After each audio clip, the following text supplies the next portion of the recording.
এই পৃথিবীটারে যদি 500 বার বিক্রি করেন, যেই টাকা পাবেন ওই টাকা দিয়ে জান্নাতের একটা চেয়ার কিনা যাবে? এই গোটা দুনিয়াটাকে যদি 10,000 বার বিক্রি করেন, যে প্রফিট পাওয়া যাবে ওই প্রফিটটা দিয়ে জান্নাতের একটা চেয়ার পাওয়া যাবে? আর যে জান্নাতটা মায়ের পায়ের নিচে পড়ে আছে, তাহলে ওই পা দুইটার দাম কত? সুবহানাল্লাহ পড়তে পারলেন না? এজন্য মায়ের মর্যাদা তিনবার: মা, মা, মা, তারপর বাবা।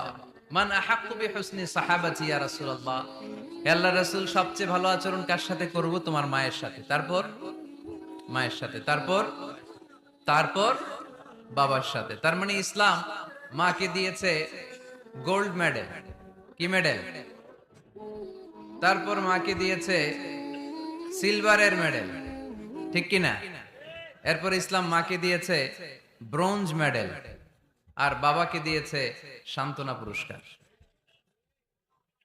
তিনবার যদি মা হয়, মানে মা, মা, মা, তারপরে বাবা, তাহলে ইসলাম মাকে কি মেডেল দিল?